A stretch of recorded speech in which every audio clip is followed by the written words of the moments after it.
আসসালামু আলাইকুম। কেমন আছেন সবাই? আশা করি সবাই ভালো আছেন। আলহামদুলিল্লাহ আমিও ভালো আছি। একটা জিনিস দেখাই আপনাদের। জিনিসটা আমার বড় শখের একটা জিনিস। মানুষের শখের জিনিসগুলো এইভাবেই নষ্ট হয় বুঝি। শখ করে যে জিনিসটা পালবেন, পুষবেন, কিনবেন, দেখবেন এইভাবেই নষ্ট হয়ে যায়। আমার শখের একটা চেন, এই যে বেনি চেন। আমি এত চেন ব্যবহার করছি, কোনো চেন ব্যবহার করে আমি শান্তি পাইনি। গলায় দিলে গলা চুলকাইছে, শুয়ে শান্তি পাইনি, কীরকম যেন অস্থির লাগছে। মানে গলায় মনে হয় কী যেন আছে এরকম মনে হয়েছে। কিন্তু এই বেনি চেনটা ব্যবহার করার ফলে আমার কাছে এরকম কিছুই মনে হয় নাই, খুবই ভালো লাগছে এই চেনটা ব্যবহার করে। আমার সেই শখের চেনটা আমার কীরকম হয়ে গেছে দেখেন। এটা বেনি চেন না কী চেন বোঝাই যাইতেছে না, এরকমভাবে নষ্ট হয়ে গেছে।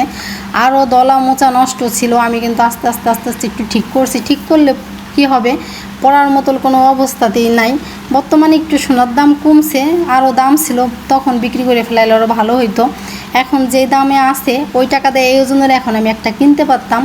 এখন যদি এইটা আমি বিক্রি করতে যাই আর এই ওজনের যদি একটা কিনতে যাই, আমার আরও টাকা ভরা লাগবে। তা ভাবছি বিক্রি করে টাকাটা রাইখে দেবো, পরে কিনবো। আবার ভাবতেছি না, আবার যদি দাম বাইরে যায়, নানানটা মনের ভিতরে ঘোরপাক খাচ্ছে, কি করব না করব। আর এই যে ওজনের আমি এই চেনটা কিনছি, এর থেকে অল্প ওজনের এই চেন কিনতে গেলে গলায় চেন নিছি না কিনেছি মনেই হবে না। বেনি চেনটা একটু বেশি ওজনের নিলে ভালো হয়, কিন্তু আমি যে একেবারে কম নিচ্ছি, একেবারে বেশি নিচ্ছি তা না, মিডিয়াম আমার ওজনটা আছে। গলায় দিলে যা একটু বোঝা যায়। কী শখের চেনটা যে আমার এইভাবে নষ্ট হবে আমি বুঝতে পারতেছি না। বিক্রি করে দেখি কী করি না করি। ভাবছি রান্না বাড়া করি, খাওয়া দাওয়া করি, তারপরে দুপুরে যাব। মেয়ে তখন বাসায় নেয়, মেয়ে বাসায় আসুক, তারপর দুজনে মিলে একসঙ্গেই যাব। গতকালকে চেনটা নিয়ে আমি বাজারে গেছিলাম, তখন চেনটার দাম জিজ্ঞাসা করলাম যে বিক্রি করতে গেলে আমি কত দাম পাবো। তারা বলতেছে বিক্রি করতে গেলে আপনি 95,800 পাবেন, ধরেন 96,000 টাকার কাছাকাছি, 200 টাকা কম। আর যদি আমি এই জন্য একটা কিনতে যাই তাহলে আমি কত দেওয়া লাগবে, আমার আরও 96,000 টাকা তো তাদের হাতে আমার এই চেন বিক্রির টাকা দিতেই হবে, বরঞ্চ আরও 9,000 টাকা তাদের হাতে দিতে হবে। তো বুঝেন, আমি এই চেনটা যখন কিনছি কিন্তু 48,000 টাকা দিয়ে চেনটা আমি কিনছি। এখন সেই চেনটা বিক্রি করতে গেলে আমি 96,000 টাকা হাতে পাবো। আবার ওই ওজনেরই যদি আমি আর একটা কিনতে যাই তাহলে আরও 9,000 টাকা ভরতে হবে। এর আগে আরও 2 মাস আগে চিন্তা ভাবনা করছিলাম যে চেনটা বিক্রি করে ফেলাবো, তখনই বিক্রি করলে ভালো হইতো। এখন এই ওজনে একটা কিনতে গেলে আরও ওই টাকার ভিতরে আমার হয়ে যেত। যাই হোক, কপালের ফেরার কি করব। গতকালকে বোন বাড়ির থেকে একটা কাঁঠাল পাঠাইছে। বোন এই কাঁঠালের কথা বলছে, পরে আমি না করিনি। ওদের এই গাছের কাঁঠাল অনেক ভালো, যারা একবার খাইছে দ্বিতীয়বার খাওয়ার জন্য হা করে থাকবে। যেরকম মিষ্টি তেরকম সেন্ট, পারফেক্ট এই কাঁঠালগুলো। তা আমি বলছি, পরে বলে কি ছোটো ছোটো কয়েকটা কাঁঠাল হয়েছে তো সেই জায়গা থেকে একটা দিয়ে দিবানে।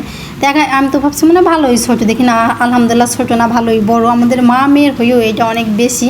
তো কাঁঠালটা একটু পাকছে দেখলাম, ঘর তো ঘেরানে ম করতেছে, আর একটু পাকুক পরে ভাঙবো। আর এদিকে হচ্ছে রান্না করতেছি আমি আজকে কচুরমুখী দিয়ে পাঙ্গাস মাছ রান্না করব। ভাত তো রান্না করা হয়ে গেছে, ভাত গর্দা নিছি। কচুরমুখী গতকালকে আনছি আর রান্না করা হয় নাই, তা ভাবছি আজকে রান্না করব পাঙ্গাস মাছ। আলু দিয়ে কচুরমুখী দিয়ে একটু ভাবদা নিতেছি। আজকের কচুরমুখীটা যেন একটু কীরকম কী আর বলবো, দু একটা বলক আসছে, পরে এরকমভাবে বিজল হয়ে গেছে, মানে বিজলই কাটতেছে না। কচুরমুখী ভাব দিলে কিন্তু বিজলটা কাটতে যায়, কিন্তু এই কচুরমুখীর বিজলটা কাটতেছে না। তরকারি রান্না করলে কেমন লাগবে না আল্লাহ জানে।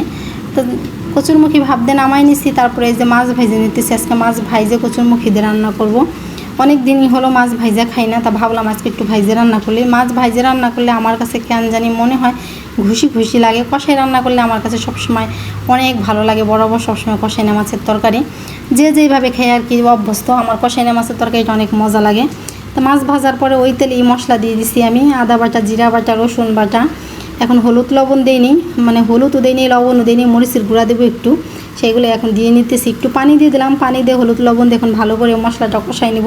আর কচুরমুখী তো ভাবদা রাখছি, এটা ভালো করে কষানোর পরে কচুরমুখী আবার এর ভিতর দিয়ে কিছুক্ষণ কষিয়ে নেব। পানি দিয়ে আর কষাবো না, যেহেতু ভাবদা নেওয়া আছে, বারোয়ানি সেদ্ধ হয়ে গেছে, একবারই ঝোলের পানি দিয়ে দেবো।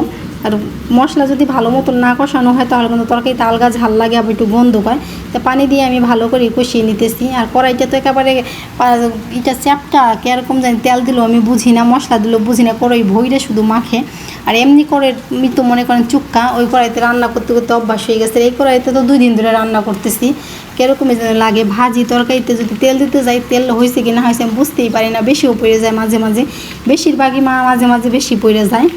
কী আর করবো, আস্তে আস্তে সব কিছু ঠিক হবে। প্রথম তো আরও বেশি পড়ছে, এখন যাই একটু কম পড়ছে।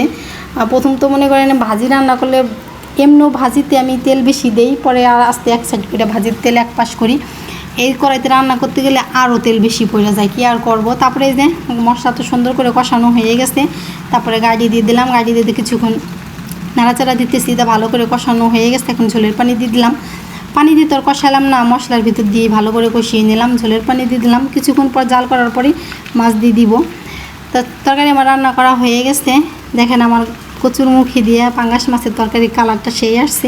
বলছি না রান্না বাড়া করে খাওয়া দাওয়া করে যাবো দোকানে, তো যাইতেছি, দেখি দোকানে যাই দেখি কি হয়। অনেক শখের একটা জিনিস, বড় শখ করে কিনছিলাম, এখন এমন একটা পরিস্থিতিতে আছে পড়ার মতন কোনো সিস্টেমই নাই, পেঁচাইয়া গেছাই আউলা জাউলা হইয়া। আমি অনেক চেষ্টা করছি কিন্তু পারতেছি না, এখন বিক্রি করে ফেলাইতে হবে। বিক্রি করে আবার ওইটা যে ওজনের আছে ওরকমই কেনার চেষ্টা করবো, হয়তো একটু বাড়াই কিনবো, না ওই ওজনেরই কিনবো। কিন্তু এখন তো দাম কমতেছে, বিক্রি করে টাকাটা রাখি, পরে কমলে পরে ওই টাকার ভিতরে যদি ওই ওজনে পাই যে কিনে ফেলাবো, যদি না বাড়তেছে আবার তাহলে কি আর করার, বেরিয়ে কিনতে হবে টাকা বইরে আবার। তো যাই দিই, শখের জিনিসগুলো এরকমই হয়, দেখছি আমি যে জিনিসগুলা বড় শখ থাকে, বড় শখের জিনিস হয়, সেই জিনিসগুলো এইভাবেই নষ্ট হয়।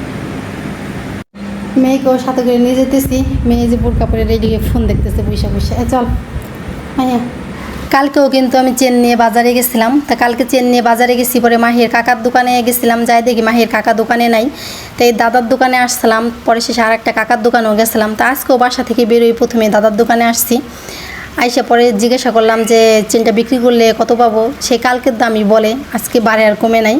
পরে আমি বললাম চেনটা কিনলে কিছু দাম কমানো যায় না, চেনটা বিক্রি করলে একটু বাড়ানো যায় না? বলে না, গতকালকে সে একই দাম বলতেছে। আর একটা কাকার দোকানেও গতকালকে গেছিলাম, সে একই কথা বলতেছে। তো গতকালকে তো মাহির কাকাকে না পাওয়ার কারণে আমি এই দুইটা দোকান ঘুরছি। তা আজকেও বাসা থেকে বেরোই এই দুইটা দোকানে আগে আসলাম। তো এখন যাবো মাহির কাকার দোকানে, যাই দেখো সে আসে নাকি, থাকলে তো সেই দোকান থেকেই এই চেনটা প্রথমে আমার নেওয়াও সেই দোকান থেকে, পরে সেই দোকানে যা করবার করবো, যাই দেখে আসে নাকি। গতকালকে তো 2-3 বার ঘুরছি, তাকে দোকানে না পাওয়ার কারণে এই দোকানগুলোই আমি ঘুরছি। তো দোকানের জিনিসগুলো আমি দেখতেছি, পরে শেষে মাহির কাকার দোকানে চলে আসছি, সেই ছোটো বাচ্চাদের বয়লা দেখতেছি এখান দাঁড়ায় দাঁড়াইয়া, মানে ছোটো বাচ্চাদের অনেক সুন্দর সুন্দর জিনিস আছে ওর কাকার দোকানে। তো ওর কাকা দেখতেছে আমার চেনটা যে এরকমভাবে নষ্ট হলো কীভাবে, মানে এরকম জিজ্ঞাসা করতেছে। আমি বলতেছি যেরকমভাবে রাখছিলাম সেজন্য মানে এরকম হয়ে গেছে। আর আমার চেনটা ভালো করে সে দেখতেছে, তার দোকান থেকে চেন আমাকে দেখাইতেছে। আমি ভাবছিলাম বেনি চেন না নিয়ে দেখি অন্য কোনো মডেলের চেন নিতে পারি নাকি, দেখি অন্য কোনো মডেলের চেন যেগুলো আমার পছন্দ হয় সেগুলো একেবারে চেকুন হয়ে যায়, আর এই ওজনের নাই। মানে আমার চেনটা যে ওজনের আছে সে ওজনের আমি একটা নিতে চাইতেছি, কিন্তু সেই ওজনের নাই, এর থেকে অল্প ওজনের আছে আর চেকুন হয়ে যায়। তো অত চিকুন চেন আমার গলায় দিলে দেখাই যাবে না, এই জন্য নিলাম না। এই বেনি চিনি আর একটা নিতেছি, কি আর করার, মানে যা নিছি আগে প্রথমে সেটাই নিতেছি। অবশেষে সেই একই ডিজাইনের একই ওজনের সেম আর একটা নিয়ে আসলাম। ওইটা তো আর পরার মতন কোনো ব্যবস্থা ছিলই না, ওইটা বিক্রি করছি। তারপরে আবার এই একই ওজনের একটা বিক্রি করছি, সেম সেই ওজনের যে আর একটা আনলাম, 9,000 টাকা ভরা লাগলো। সেইটা বিক্রি করে ওই ওজনে আর একটা আনতে গেলাম, এই যে 9,000 টাকা ভইরা এই যে নিয়ে আসলাম। কী করবো, কিন্তু এই চেনগুলো আমার অনেক পছন্দ, এই জন্য আনা। ভাবছিলাম যে কিনা টাকাটা রেখে দিই, কিনা টাকা রেখে দিই, তারপরে সোনার দাম যেহেতু কমতেছে পরবর্তীতে কিনবো না। ভাবলাম কি যে না, যদি হঠাৎ করে বাইরে যায় তা নিয়েই নিই, তা নিয়ে আসলাম। কেমন হলো অবশ্যই কমেন্টে জানাবেন। শখের চেন আমার।